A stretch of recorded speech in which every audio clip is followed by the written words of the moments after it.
আমি on camera বলছি, মমতা ব্যানার্জি রাজা, আমরা প্রজা নয়, আমরা সবাই রাজা এই রাজার দেশে। এই দেশটা আমাদের সবার।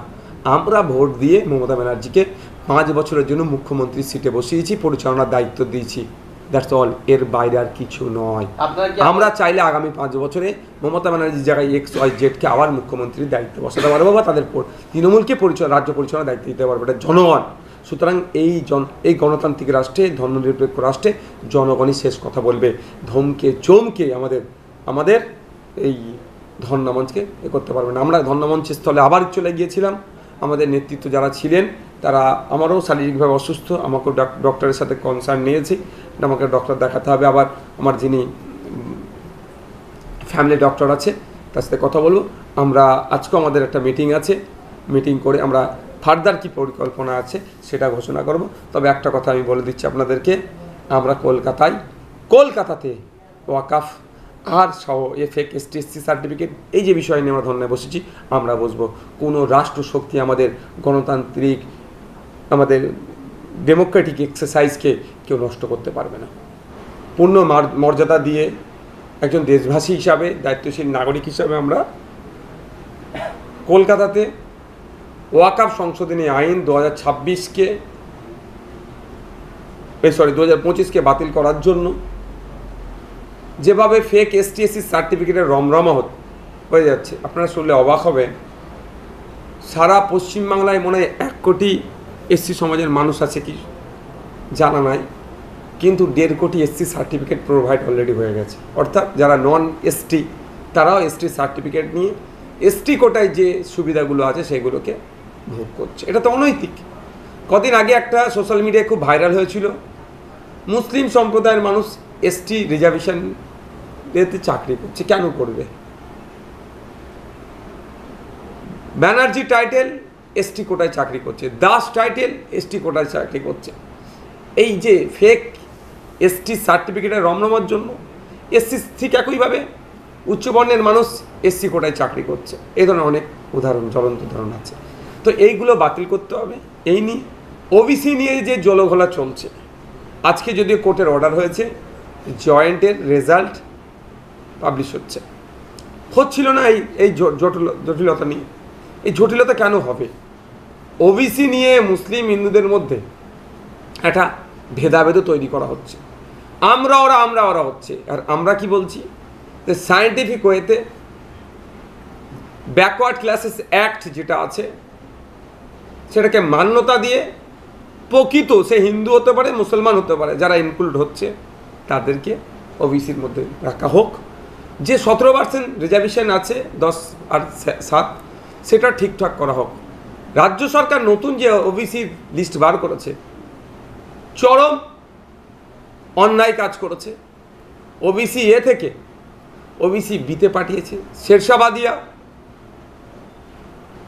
আরও যে সমস্ত জনগোষ্ঠীর মানুষজন আছে তারা, যারা A-তে ছিল OBC, তাদেরকে OBC B-তে পাঠিয়েছে। আবার B থেকে কিছু ধরে A-তে ঢুকিয়েছে। এই যে হচপচ করে দেওয়া, এটা বন্ধ করতে হবে। সঠিকভাবে সায়েন্টিফিক ওয়েতে তদন্ত মানে আপনার সার্ভে করতে হবে। ওই 10টা বাড়িতে গিয়ে স্যাম্পেল সার্ভে করলো আর ঘোষণা করে দিলে তো এটা নয়। এখানে মূল স্রোতে আসার বিষয় আছে। ডোর টু ডোর যেতে হবে, প্রত্যেকটা ফ্যামিলিকে কন্ট্যাক্ট করতে হবে, তারপরে সেটাকে ইনক্লুড করতে হবে। তা না করে করেছে, বারবার কোর্টের কাছে ধাক্কা খাচ্ছে। এই আর হিন্দু মুসলমানের মধ্যে একটা টেনশন, ভেদাভেদ তৈরি হচ্ছে। একটা সম্প্রদায় আর তো বিজেপি তো আছেই, শুভেন্দু অধিকারী তো আছেই, রেড়ে করে উঠছে নাকি সব মুসলমানদেরকে দিয়ে দিচ্ছে। অ্যাকচুয়াল মুসলিম হিন্দু সবাই আছে ক্ষতিগ্রস্ত। এই ক্ষতিগ্রস্তর হাত থেকে বাঁচানোর জন্য আমাদের ধর্ণামঞ্চ ছিল। SIR এর নামে যেভাবে নাগরিককে আতঙ্কিত করা হচ্ছে, দেশ থেকে তাড়িয়ে দেবে, ভোটার লিস্ট থেকে নাম বাদ পড়ে যাবে, ডিভোটার করে দেবে, আর বিজেপি যেভাবে হয়রানি করার জন্য হুমকি দিচ্ছে। 1.5 কোটি নাকি রোহিঙ্গা আছে। ইউনাইটেড নেশন বলছে সারা পৃথিবী জুড়ে 24 লক্ষ মতো রোহিঙ্গা আছে, যার মধ্যে 10 লাখ শুধু বাংলাদেশে, ইন্দোনেশিয়া, মালয়েশিয়া, পৃথিবীর বিভিন্ন কান্ট্রিতে অল্প অল্প করে রোহিঙ্গা আছে। আর আমাদের দেশের স্বরাষ্ট্র দপ্তরের দেওয়া তথ্য অনুযায়ী 30,000 রোহিঙ্গা আছে, যেটার শরণার্থীর হিসাবে তাদেরকে ট্রিট, অনেকের কাছে UN-এর কার্ডও আছে, শরণার্থীর কার্ড আছে। তো প্রশ্ন হচ্ছে এখানে, আমি ধরছি 30,000ই যদি ইললিগালি আসে, তার জন্য তো ফরেনার্স অ্যাক্ট আছে। কিন্তু যেভাবে শুভেন্দু অধিকারী 1.5 কোটি মানে রোহিঙ্গা আছে তাড়িয়ে দেওয়া হবে, তাহলে 1.5 কোটি রোহিঙ্গা আছে এটা ভারত সরকারও স্বীকার করছে না। ভারত সরকারের গুরুত্বপূর্ণ একটা দপ্তর, স্বরাষ্ট্র দপ্তর, তিনারা বলছেন 30,000 আছে। সেই 30,000-এর মধ্যে সব থেকে বেশি রোহিঙ্গা কোন রাজ্যে আছে? দিল্লি। দিল্লিকে এখন কন্ট্রোল কারা করে? সরকারে, দিল্লি সরকারে আছে বিজেপি, আর দিল্লি পুলিশকে কন্ট্রোল করেও আবার সেন্ট্রাল স্বরাষ্ট্র হোম মিনিস্ট্রি, সেখানেও বিজেপি আছে। তাড়াতে পারছে না কেন? তৃতীয় যে রাজ্যটা আছে রোহিঙ্গা সব থেকে বেশি, তার নাম হচ্ছে হরিয়ানা। তাহলে হরিয়ানার কোন সরকার আছে? বিজেপি সরকার। ফোর্থ যে রাজ্যটা আছে, সেকেন্ড কি আছে আমার এই মুহূর্তে মাথায় আসছে না, এটা বলতে পারছি না। ফোর্থ র্যাঙ্কে যে আছে, সব থেকে বেশি রোহিঙ্গা আছে যে রাজ্যের মধ্যে, 4র্থ নম্বরে যেটা আছে সেটার নাম হচ্ছে অসম। হেমন্ত বিশ্ব শর্মা খুব হই হই করছে, বাংলা ভাষায় কথা বলে নাকি বিদেশি চিহ্নিত করতে পারবে। বাঙালি বিদেশি একটা সরকার চলছে অসমে, তার রাজ্যে আছে শুভেন্দু অধিকারী কথা বলছেন। 5th র্যাঙ্কে আছে আমাদের ওয়েস্ট বেঙ্গল। এখানে আমি ধরছি অ্যাভারেজ যদি 5,000 করে থাকে, 6,000 করে থাকে, তাহলে 30,000। তারপরও আমাদের রাজ্যকে দেখে দিচ্ছে। আমরা বারবার বলেছি যে রাজ্য সরকার এই তথ্য দেয় না, রাজ্য সরকার আপনার যে পার্টি চলছে তারাও তথ্য দেয় না। কিন্তু আমাদের বক্তব্য যে SIR-এর নামে যেভাবে আতঙ্কিত বা হয়রানি করার চেষ্টা হচ্ছে, আমরা বিহারে দেখলাম জীবিত আছে তাকে মৃত দেখিয়ে ভোটার বানিয়ে দিয়েছে। এটা চরম অন্যায়। বৈধ ভোটারকে অবৈধ ঘোষণা করা হচ্ছে, চরম অন্যায়। তো এই ধরনের অন্যায় কোনোভাবে মেনে নেওয়া যাবে না। তাই আমাদের ডিমান্ড ছিল, আজকেও ডিমান্ড আছে, আগামীতেও থাকবে যতদিন এরা শুধরাচ্ছে, যে SIR-এর নামে ভোটারের যে চক্রান্ত চলছে সেটা বন্ধ করতে হবে। তাই নিয়ে আমাদের ধর্মমঞ্চ ছিল। আমাদের ধর্মমঞ্চে আর একটা গুরুত্বপূর্ণ দাবি ছিল, যেটা সময়ের দাবি। রাজ্যের মুখ্যমন্ত্রী অলরেডি ঘোষণাও করেছেন নাকি 5,000 টাকা করে দেবে। এই 5,000 টাকাতে সমাধান হয় না পরিযায়ী শ্রমিকদের। এখানে শ্রমের মূল্যায়ন হয় না বলে ভিন্ন রাজ্যে যাচ্ছে, এখানে কাজ নাই বলে ভিন্ন রাজ্যে যাচ্ছে। এখানে নিয়ে আসলে তারা না খেতে পেয়ে মরবে। আজকে ডেটে 5,000-এ কী হবে? এই মূল্য বৃদ্ধির সময় 5,000-এর কিছু কাজ আছে? আমাদের লড়াইটা হচ্ছে রোগীর বিরুদ্ধে আমরা নয়, আমরা রোগের বিরুদ্ধে। আর রাজ্য সরকার রোগীর বিরুদ্ধে চলে যাচ্ছে, অর্থাৎ এই পরিযায়ী শ্রমিকদের সমস্যা চলো ফিরিয়ে আসো। ফিরিয়ে নিয়ে আসার পক্ষে আমি বিপক্ষে নয়, নিয়ে এসে আমি তাদের জন্য কি করতে পারছি। আগে সেই স্ট্রাকচার, সেই পরিকাঠামো আমাদের আছে কি? আমাদের রাজ্যের স্কিল লেবারদের মিনিমাম ওয়েজেস হচ্ছে 450 টাকা। আপনি তামিলনাড়ু চলে যান, কেরালাতে চলে যান, কর্ণাটকাতে চলে যান, একটা রাজমিস্ত্রি সেখানে প্রায় 1,600 টাকা, 1,500 টাকা কাজে কেরলে কাজ করছে। আর আমাদের রাজ্যে সেটা 750 টাকার নিচে। একটা ওখানকারের আপনি শ্রমিক দেখুন, যদি চলে যায় 1,000 টাকা পার ডে ইনকাম করছে, মাস গেলে সে 30,000 টাকা ইনকাম করবে। আর আমাদের রাজ্যে একটা রাজমিস্ত্রির জোগাড়ের কত? 350 টাকা খুব বেশি হলে। তো এই যে ডিফারেন্স, প্রায় 3 ডবল কম ডিফারেন্স, এত কম, সেই এই নিয়ে যে সমস্যা তৈরি হচ্ছে, আমরা ওই জন্য পরিযায়ী শ্রমিকদের, ভিন্ন রাজ্যে যে আমাদের পরিযায়ী শ্রমিকরা আছে, বাঙালি যারা বাংলায় কথা বলছে, তার জন্য আক্রান্ত হচ্ছে। কখনো দীপু দাস লাশ হয়ে বাড়ি ফিরছে, কখনো সোমনাথ দেবনাথ লাশ হয়ে বাড়ি ফিরছে, কখনো আপনার আবু বকর বাদুরিয়ার লাশ হয়ে বাড়ি ফিরছে, আফরাজুলকে পিটিয়ে মারছে, আপনার সাবির মল্লিককে পিটিয়ে মারছে। এই ধরনের লিস্ট বাড়ছে।